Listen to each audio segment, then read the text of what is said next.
Hey, welcome to Mudstacle. We are here with the main man at Spartan, Joe De Sena. Joe, how's it going? Awesome. Thanks for having me.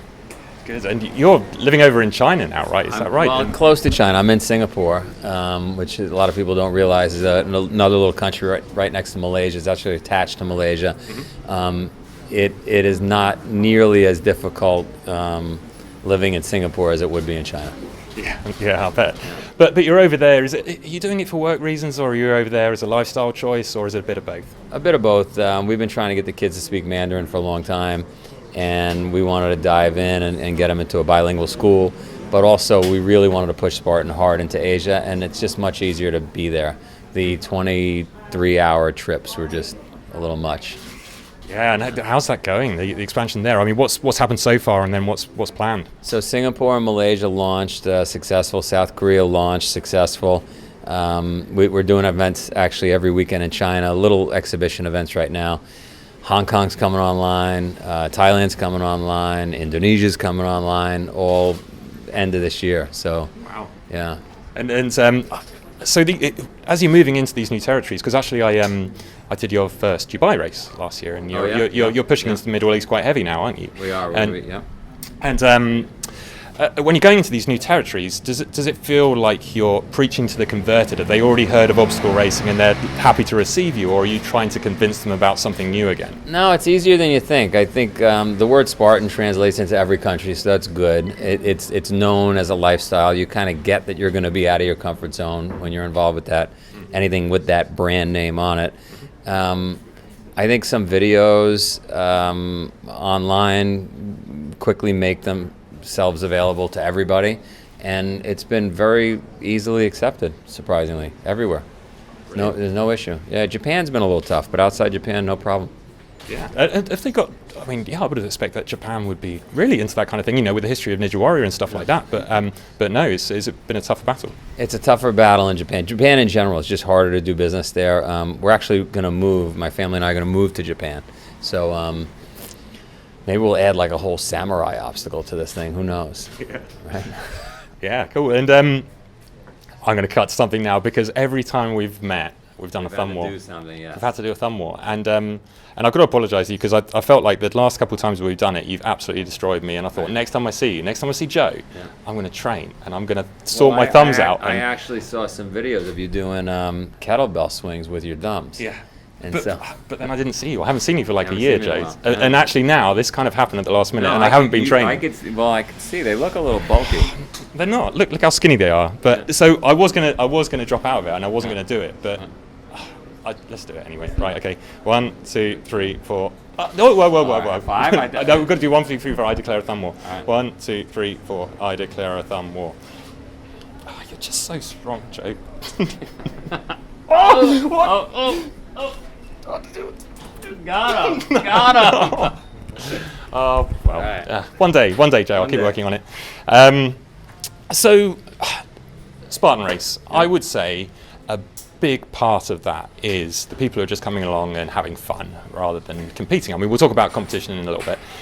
But do you think that you're still getting the same number of people just coming in, just doing it, off the bat? Do you think the industry is still growing with new people coming in, trying out for the first time? Yeah, there's still a lot. I mean, we want to reach 10 million people a year. We're nowhere near that number, so there's still lots of people to go. I look at obesity rates, diabetic rates, and those numbers are skyrocketing around the world. So as long as those numbers are continuing to go up, there's going to be a large base of people that need to come out and exercise.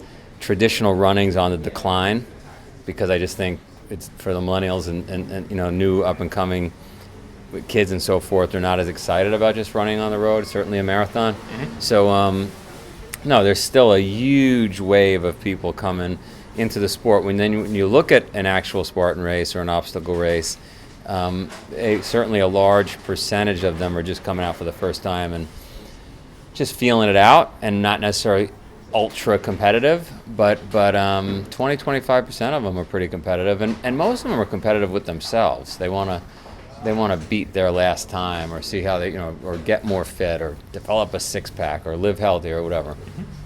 So, I don't know if that answers the question. Yeah, for sure. And then the competitive side, I think we're also really seeing that growing. And I think you're right. I think there's that bit in the middle. I think people like me, I'm never going to be at the top. But Sure. yeah, sometimes I go out and I want to beat my percentage position from last time, or I want to, we all want to do better. That's human nature.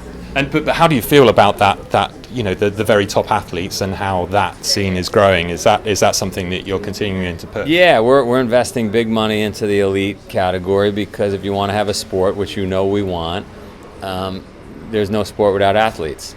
So we've got to develop those athletes. We've got to get behind them. We've got to showcase them. We've got to help them get sponsors, which we're doing. And we've got to pull them from all over the world. It can't just be U.S. centric. So, but flights are very expensive. It's hard for these athletes to get around. But we're working on that. The good news is we're going around the world with Spartan Races. So we're bringing the races to them. But absolutely, we're on it. Brilliant. And as the whole obstacle racing scene develops inside and outside of Spartan Race, how are you feeling about the different race brands as they grow and enter into this? With a lot of them are kind of being innovative in different ways. How do you think that you're going to keep Spartan as something different amongst that, and something that's going to continue to appeal to people? Well, I mean, we're always going to remain true to our ethos, and we're always, which means we're going to be difficult. We're not going to take the cookie now and water down the race. We're not going to do that.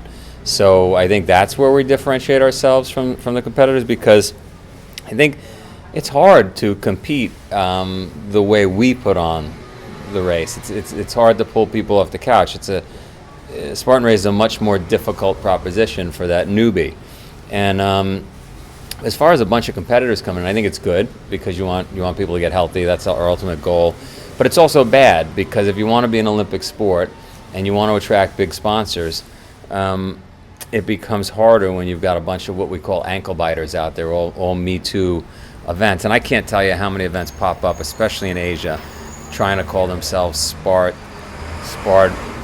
knees, Spartan this, Spartan, and it's just absolutely frustrating, because then we have to go out and spend money on lawyers and fight this stuff, but which distracts us from doing the most important thing, which was making this Olympic sport. Mm-hmm.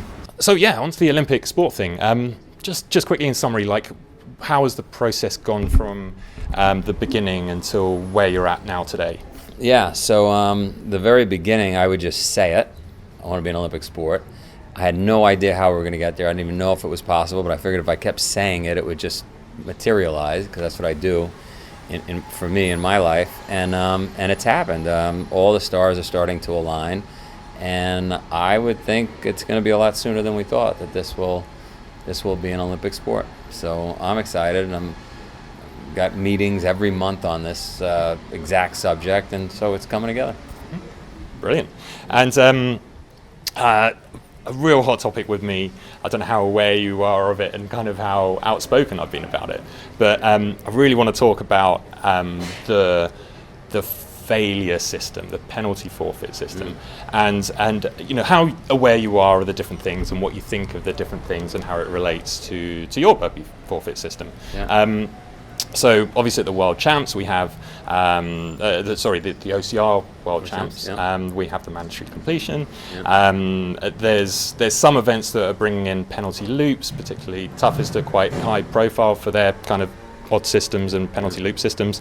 And then there's other events who are kind of sticking to more the penalty forfeit side of things. Yeah. How do you think your system compares to them and their relevance to competitive racing? Well, I do burpees every day, yeah. so you know what the answer is to that. And I think we're still at a stage of development for the industry as a whole. And during this stage of development, let's say the next 3-4 years, it's important that we get a lot of exposure for the races. And whether you like it or not, the burpee is a viral, not only is it a healthy exercise, it's a viral exercise. It's extremely, it's a nail biter when you're watching a competition and it comes down to burpees, which we've seen in world championships. Now, the flip side is, oh, well, Joe, that person cheated, they didn't do the exact correct burpee. We can solve that. That can be solved. I'm visualizing a mat and a system that'll be out there someday to exactly track the perfect burpee. but no, I'm going to fight it tooth and nail and try to make the burpee an absolute integration into this sport. Because I mean, I agree. I think burpees are amazing. We're definitely we stand united on that. I think it's a brilliant exercise. You can do anywhere. You don't need equipment to do it. I guess my worry is that it is so hard to track. And I can see actually if you've just got the very top runners, and even if you've got one person tracking every single one of those front runners, you could do it. But as it flows down through the pack, I'll give you a great story. Obviously, if you're not, look, we expect everybody to do their 30 burpees but if you're not in the elite wave, we're not tracking it as intensely. I had a guy hit me up 2 weeks ago and say, look, I did the Ultra Beast. I was with a friend of mine who was fighting cancer. He came across the finish line. He finished the race on time, and they wouldn't give him his medal because they said he missed 2 burpees at one of the obstacles. The guy did 60 some odd obstacles, and obviously your instinct right away is just give him the medal, right?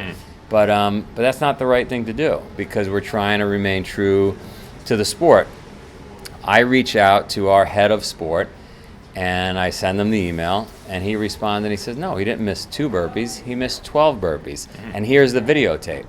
We have videotapes out there, right? So anyway, we do take it seriously, and we watch this stuff, and I try to tell people, you're only cheating yourself. Right? I believe they are, but the thing is, I've been there, and I've been overtaken by people who've done those burpees, and it's just like, they're probably not going to get found. It's just kind of like, it's just a bit annoying for me. It's just a bit upsetting. And I feel sorry for the marshals because I don't think they can track it. I don't think you can. No, for the open waves where you've got 8,000 people, it's definitely going to be tricky. But we're really focused on the elite for that. And the guy or the girl that passed you and she cheated herself. Yeah, and me. Maybe. Damn you. Don't cheat me. Right. Quick question for you. Would you rather do 100,000 burpees or get 100,000 people to do 10 burpees? Well, I mean, the obvious choice is I'd rather get 100,000 people to get healthy.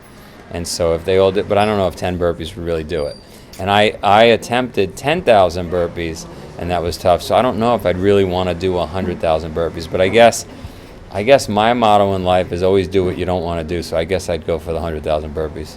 Wow. How long did the 10,000 take?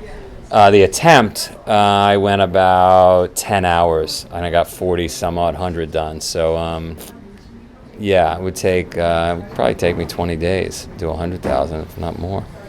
Ouch. That's a big 20 days. Yeah. So what's next for Joe De Sena? We're going to move to Japan, moving the family to Japan. Super excited about that. And coming back to the States for the summer, so excited about that. And just continually tweaking the company and getting things right. Brilliant. Excited to see how it goes. Thanks very much. You're the man. Cool. Thank you. Cheers. Yeah.